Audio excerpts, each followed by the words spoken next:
नमस्कार बच्चों, ओझा sir class में आप सभी का स्वागत है। आज मैं आपके सामने जिस टॉपिक को लेकर के उपस्थित हूँ वो टॉपिक है शॉर्ट एसे से संबंधित, जिसको कि हम संस्कृत में लघु निबंध कहते हैं, लघु अनुच्छेद कह सकते हैं। वास्तव में मैंने पिछले वीडियो में आपको मैंने बताया था कि इस जो लघु निबंध हम लोग लिखते हैं या लघु अनुच्छेद का प्रयोग करते हैं, विशेषकर क्लास 6 से लेकर के 10-12 तक के बच्चों के लिए उपयोगी है। जो बच्चे क्लास 9-10 में हैं, चित्र जो देख करके लिखते हैं उसके अथवा में एक प्रश्न आता है अनुच्छेद लेखन के लिए, तो वहाँ पर उनके लिए ये मददगार साबित होगा, ठीक है ना।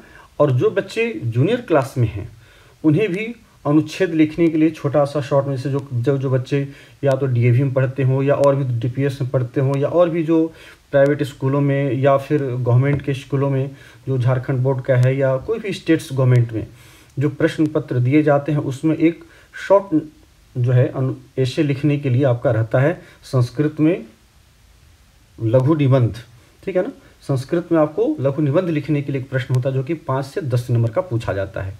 तो वहाँ आप इसे याद कर लें और वहाँ आप लिखें तो काफ़ी आपको लाभ मिलेगा। बड़ा ही शॉर्ट में मैंने 10 वाक्य दिए हैं, मैक्सिमम बढ़ा करके दिया है मैंने, क्योंकि जब आप याद करते हैं तो कई बार होता है कि आप 10 वाक्य याद कर रहे हैं लेकिन भूल करके भी आप 1-2 वाक्य भूल भी गए तो कोई बात नहीं, आप 6-7 वाक्य 8 वाक्य आप लिख सकते हैं, तो आपको मैक्सिमम मार्क्स आपको मिल जाते हैं। तो चलिए देखते हैं, इसके एक एक शब्द को आप देखते चलिए और उसके अर्थ को भी समझते चलिए ताकि याद करने में आपको आसानी हो। संस्कृत भाषा प्राचीनतमा भाषा अस्ति, कहता संस्कृत भाषा जो है सबसे प्राचीनतम भाषा है। मतलब जितनी सारी भाषाएं हुई हैं उन सभी भाषाओं में सबसे अगर कोई प्राचीन भाषा मानी जाती है तो संस्कृत मानी जाती है। ये संस्कृत भाषा का जो महत्व है, जो इम्पोर्टेंस है, ये सबसे महत्वपूर्ण इम्पोर्टेंस इसमें ये एक आता है। इसी को हम लोग देववाणी भी कहते हैं। इयम देववाणी अपि कथ्यते, इसी को मतलब इयम भाषा, इयम संस्कृत भाषा, इयम जो यहाँ पर आपका प्रयोग हुआ है, जो यहाँ पर सर्वनाम वो आया है आपको भाषा के लिए। यह भाषा मतलब यह जो संस्कृत भाषा है वो देववाणी अपि कथ्यते, इसको देववाणी भी कहते हैं। मतलब देवताओं की जो वाणी है, देवताओं की जो भाषा है, उससे हम संस्कृत को देववाणी के रूप में भी जानते हैं, वह भी कहते हैं, ठीक है।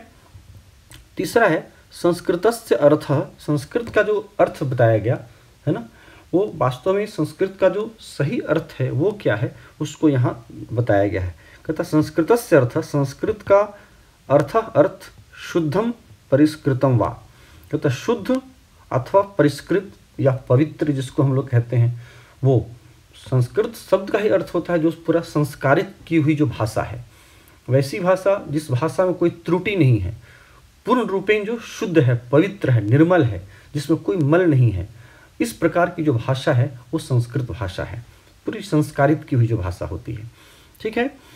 इसके 2 रूप होते हैं, अस्य द्वे रूपे।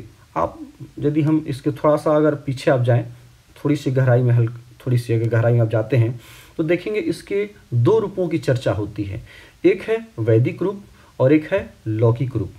तो वैदिक रूप में जो संस्कृत रहा उनमें वेदों की रचना की गई, जैसे ऋग्वेद है ना, फिर जो है यजुर्वेद है, फिर अथर्ववेद है, सामवेद है, अथर्ववेद है, ये सभी के सभी जो 4 वेदों का जो निर्माण किया गया, ये सभी के सभी वैदिक काल में किए गए, आरण्यक लिखे गए, उपनिषद लिखे गए सब।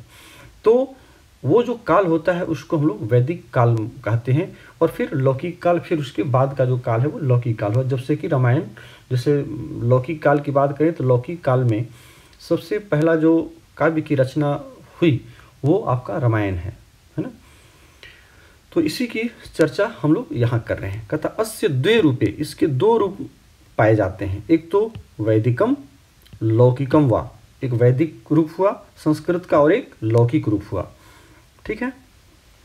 तो यहाँ पर वैदिक रूपों में जो देखे तो 4 वेदाः, 4 वेद, जो 4 वेद जो मैंने अभी बताया आपको, उसमें से ऋग्वेद सबसे प्राचीनतम वेद है, सबसे पहला वेद माना जाता है।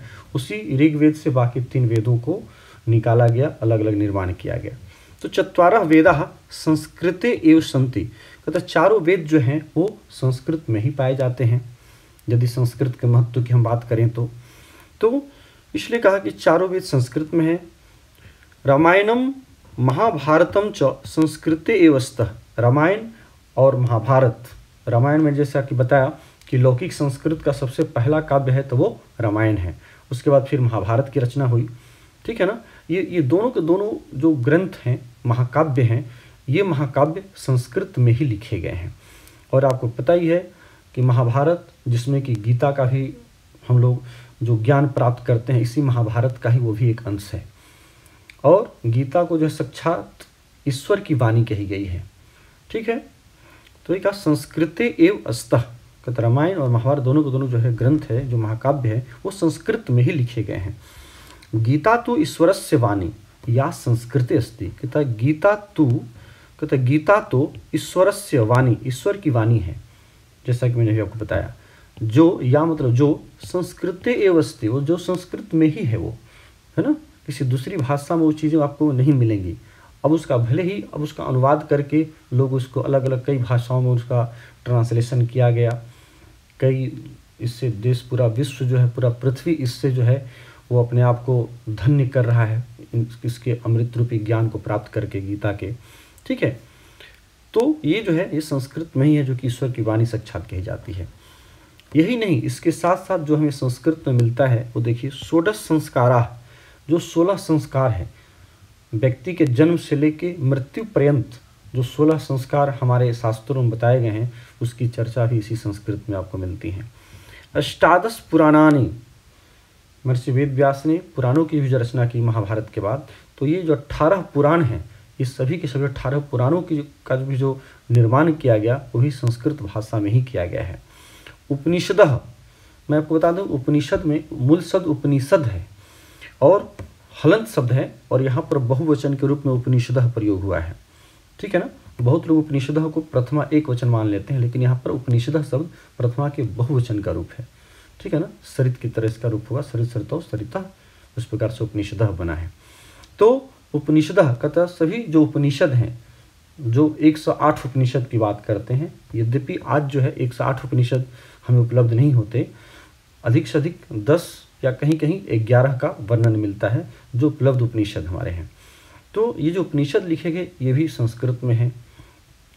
इत्यादि जो ग्रंथ है, इसके अलावा और भी कई ग्रंथ हैं, आरण्यक हैं, जो वन में उसकी रचना ऋषि मुनियों ने की, ये सभी के सभी आपको जो ग्रंथ है वो सभी के सभी आपको संस्कृत में ही उपलब्ध होते हैं। और यहीं से ज्ञान निकाल करके दूसरे जगह भी उसको बांटा गया।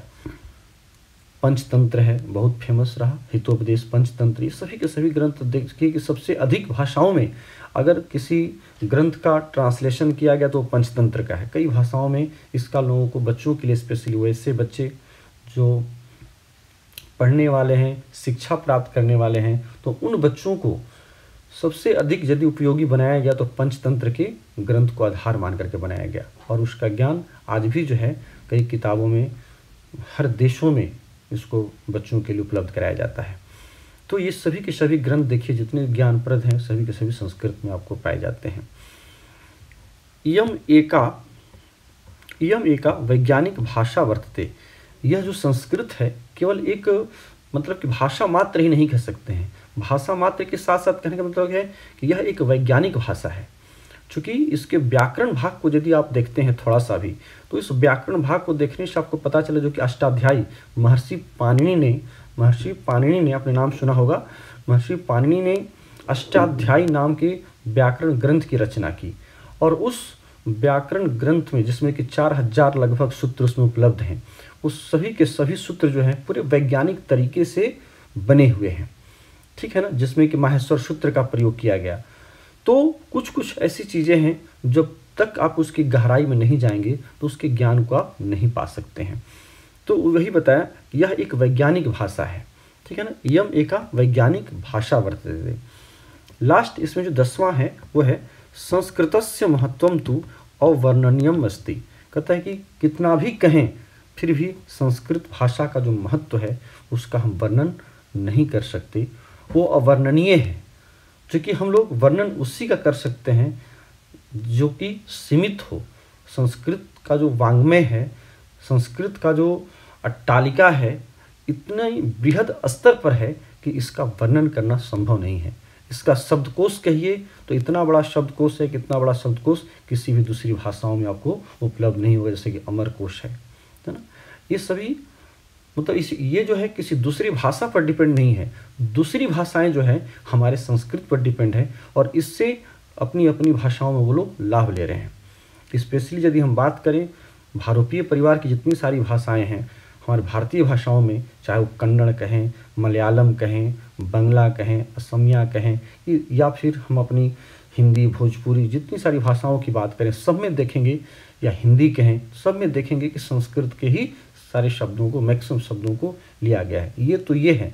यहाँ तक कि आप इंग्लिश भाषा में भी आप देखेंगे तो संस्कृत के बहुत सारे शब्दों को उन्होंने लिया है, अडॉप्ट किया है, जिसे कि हम थ्री कहते हैं। तो थ्री जो बना है वो संस्कृत के त्रि शब्द से बना है ना। संस्कृत का जो त्रि शब्द है, त्रि मतलब जो तीन होता है ना, उससे उन्होंने थ्री बनाया, जिसको कि हम उन्होंने फादर जो कहते हैं वास्तव में पितर शब्द से फादर का निर्माण किया उन्होंने।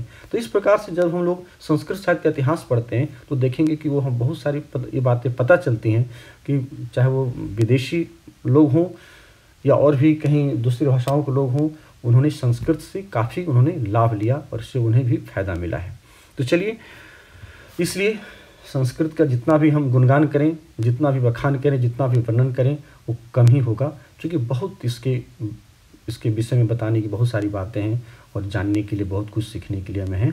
तो आज के इस टॉपिक में आज बस इतना ही।